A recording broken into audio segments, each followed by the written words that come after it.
फिर से ट्राई। अरे तुम्हें मुझे क्या समझ रखा है, इंदिरा नगर का गुंडा हूं मैं क्या? और जब ये 2.5 किलो का हाथ किसी पर पड़ता है ना, तो आदमी उठता नहीं, उठ जाता है।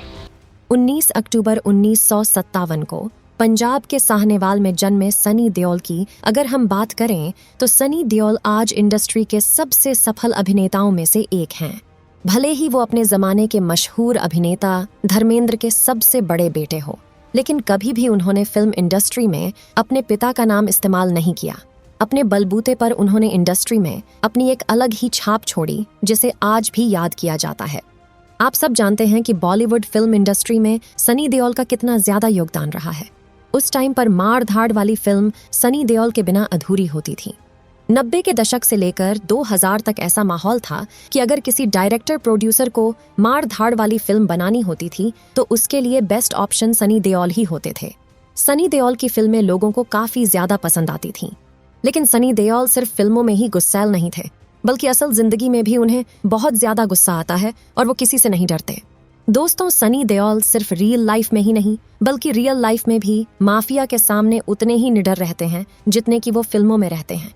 यही कारण था कि जिस माफिया डॉन से पूरा बॉलीवुड डरता था, सनी देओल ने उसके पसीने छुड़ा दिए थे। दोस्तों, इस वीडियो में आज हम आपको सनी देओल की जिंदगी से जुड़े एक ऐसे ही दिलचस्प किस्से को शेयर करने जा रहे हैं जिसे जानकर आप भी हैरान हो जाएंगे। इस बात से तो आप सभी वाकिफ हैं कि सनी देओल अपनी बेहतरीन डायलॉगबाजी और जबरदस्त एक्शन सीन्स के लिए काफी ज्यादा मशहूर हैं। हालांकि इतने बड़े और शानदार अभिनेता होने के नाते उनका गुस्सा भी काफी ज्यादा था, और आप उनके गुस्से का अंदाजा इस बात से लगा सकते हैं कि जिस समय डर फिल्म की शूटिंग चल रही थी, उस समय सनी देओल ने शाहरुख खान के एक सीन में अपनी नाराजगी दिखाते हुए अपनी जीन्स की जेब अपने गुस्से की वजह से फाड़ दी थी। तो उस वक्त मुझे इतना गुस्सा आ गया था कि मैंने अपने हाथ जीन्स में डाल दिए थे और मुझे पता ही नहीं था कि इतना गुस्सा था कि मेरी पूरी पैंट फट गई थी। लेकिन क्या आपको पता है कि एक्टर सनी देओल ने बॉलीवुड के सबसे बड़े विलन कहे जाने वाले अंडरवर्ल्ड डॉन दाऊद इब्राहिम को भी अपनी असल जिंदगी वाले 2.5 किलो के हाथ से जमीन पर पटका था? आखिरकार ये पूरा किस्सा और मामला क्या है जिसमें अंडरवर्ल्ड डॉन दाऊद इब्राहिम की बोलती सनी देओल के आगे बंद हो गई थी? जी हाँ दोस्तों, वही दाऊद इब्राहिम जिसके आगे बड़ी बड़ी हस्तियां घुटने टेक देती थीं। जैसा कि आप सभी जानते हैं कि सनी देओल बॉलीवुड के सबसे बेहतर अभिनेताओं में से एक धर्मेंद्र के सबसे बड़े बेटे हैं। उनके छोटे भाई का नाम बॉबी देओल है। हालांकि सनी देओल की 2 बहनें भी हैं, अजीता और विजेता देओल। दोनों बहनें अमेरिका में रहती हैं। हालांकि सनी देओल की 2 सौतेली बहनें भी हैं, ईशा और आहना देओल। अब अगर सनी देओल के बॉलीवुड डेब्यू की बात करें तो 80 के दशक की शुरुआत में बॉलीवुड में कई सितारों ने अपनी संतानों को बॉलीवुड में लॉन्च किया। धर्मेंद्र ने भी अपने बड़े बेटे सनी को साल 1983 में आई फिल्म बेताब के जरिए बॉलीवुड में डेब्यू करवाया था। इस फिल्म में उनके ऑपोजिट अमृता सिंह नजर आई थी। दोनों की केमिस्ट्री ऑडियंस को काफी पसंद आई और फिल्म बॉक्स ऑफिस पर सुपरहिट साबित हुई। और इस फिल्म के हिट होने के बाद सनी देओल के कदम बॉलीवुड में मजबूती से जम गए। उसके बाद उन्होंने कभी पीछे मुड़कर नहीं देखा। आने वाले समय में उन्होंने कई सारी फिल्में की और इंडस्ट्री में अपना खूब नाम कमाया। आपकी जानकारी के लिए बताना चाहेंगे कि फिल्म इंडस्ट्री एक चमकती हुई ऐसी इंडस्ट्री है जिसे हर कोई अपना बनाना चाहता है। हर कोई इसमें अपना नाम कमाना चाहता है, लेकिन इसके पीछे एक काला सच भी है। रिपोर्ट के अनुसार बताया जाता है कि 90 के दशक से लगातार बॉलीवुड इंडस्ट्री में दाऊद इब्राहिम का दबदबा देखने को मिलता था। बॉलीवुड के तमाम बड़े निर्माता, निर्देशक और कई बड़े स्टार्स को दाऊद इब्राहिम की तरफ से लगातार धमकियां दी जाती थीं और उनसे पैसों की डिमांड भी की जाती थी। इसी के साथ ही दाऊद इब्राहिम के साथ रिश्तों को लेकर कई सारे स्टार्स बेनकाब भी हो चुके हैं। लेकिन जब दाऊद इब्राहिम का सामना सनी देओल के साथ हुआ तो सनी देओल ने दाऊद इब्राहिम को उसकी असली औकात दिखा दी। जैसा कि आप सभी जानते हैं कि 15 जून 2001 को गदर एक प्रेम कथा रिलीज हुई थी। इस फिल्म ने सभी रिकॉर्ड को तोड़ते हुए एक नया रिकॉर्ड बनाया था। इस फिल्म को दर्शकों ने भी खूब पसंद किया। इस फिल्म में हमने देखा कि किस तरीके से सनी देओल, अमीषा पटेल और अमरीश पुरी का कॉम्बिनेशन हमें देखने को मिला। फिल्म भारत और पाकिस्तान के पार्टीशन पर आधारित थी। फिल्म काफी ज्यादा बेहतरीन और अच्छी थी, जिसको दर्शकों ने काफी ज्यादा पसंद किया।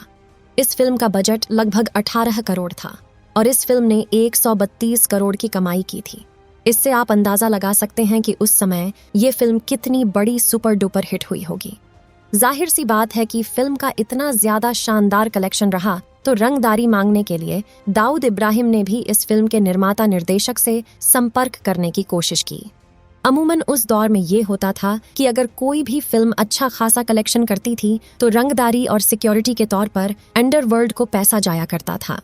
जाहिर सी बात है गदर फिल्म एक बड़ी सुपर डुपर हिट साबित हुई थी, लेकिन इसके पीछे का एक कारण ये भी था और दाऊद इब्राहिम फिल्म के निर्माता निर्देशक को डराना धमकाना चाहता था। हालांकि दाऊद इब्राहिम इसलिए भी काफी ज्यादा नाराज था क्योंकि गदर फिल्म को जहां भारत में काफी लोकप्रियता देखने को मिली, वहीं दूसरी ओर पाकिस्तान में इस फिल्म को बैन कर दिया गया था। गदर फिल्म की कहानी हिंदुस्तान के ऐसे शख्स की थी जो पाकिस्तान में जाकर अपनी पत्नी को सही सलामत वापस हिंदुस्तान लेकर आता है और वहां की पूरी आवाम कुछ भी नहीं कर पाती। ठीक अपनी इसी प्रेम कथा में सनी देओल ने तारा सिंह का किरदार निभाया था, जो अपनी पत्नी सकीना को सही सलामत पड़ोसी मुल्क पाकिस्तान से वापस ले आता है। फिल्म की कहानी के हिसाब से पाकिस्तान की इस फिल्म में बहुत ज्यादा बेइज्जती हुई थी और ये भी एक बड़ी वजह थी कि गदर फिल्म के निर्माता और निर्देशकों को लगातार धमकी भरे फोन भी आ रहे थे। एक तरफ जहां तमाम निर्माता निर्देशक समेत स्टार्स और क्रू मेंबर्स फिल्म की सक्सेस को एंजॉय कर रहे थे, वहीं दूसरी ओर दाऊद इब्राहिम लगातार डराने धमकाने की कोशिश कर रहा था। फिल्म के प्रोड्यूसर नितिन केनी बहुत ज्यादा परेशान हो गए।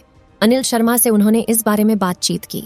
उन्हें कुछ भी समझ नहीं आ रहा था और धीरे धीरे दाऊद का गुस्सा इस कदर बढ़ गया कि उसने सनी देओल को कांटेक्ट करने की कोशिश की।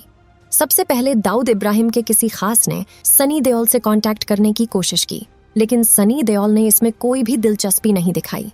तब दाऊद इब्राहिम को और भी ज्यादा गुस्सा आया। दाऊद ने खुद थक हार कर सनी देओल को फोन मिलाया और सनी देओल से उसने धमकी भरे लहजे में बात करनी शुरू कर दी। अब सनी देओल का धाकड़ वाला रवैया तो था ही और उस समय सनी देओल बिल्कुल भी घबराए नहीं। पहले तो उन्होंने प्यार से बात की। जब दाऊद इब्राहिम नहीं माना तो सनी देओल ने धमकी भरे लहजे में उन्हें ऐसा सबक सिखाया कि दाऊद इब्राहिम के रातों की नींद उड़ गई और इसके बाद दाऊद इब्राहिम ने कभी भी सनी देओल से पंगा लेने की नहीं सोची। हालांकि सनी देओल ही नहीं बल्कि ऋषि कपूर और जैकी श्रॉफ बॉलीवुड के ऐसे अभिनेताओं में से एक माने गए हैं जो दाऊद इब्राहिम से बिल्कुल भी नहीं डरे, और इस बात का सबूत आपको कई मीडिया सोर्सेस के जरिए मिल जाएगा। इस बात का जिक्र खुद ऋषि कपूर ने अपनी किताब में भी किया है।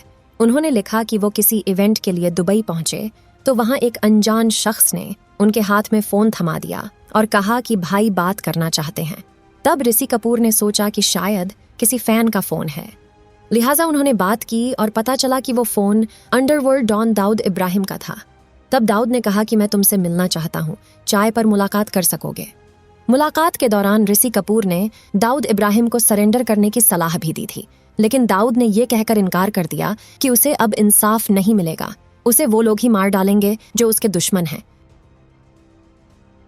फिलहाल दोस्तों, आज की वीडियो में बस इतना ही। मिलते हैं आपसे अगली एक और नई इंटरेस्टिंग वीडियो में। वीडियो में अंत तक बने रहने के लिए आप सभी को दिल से धन्यवाद।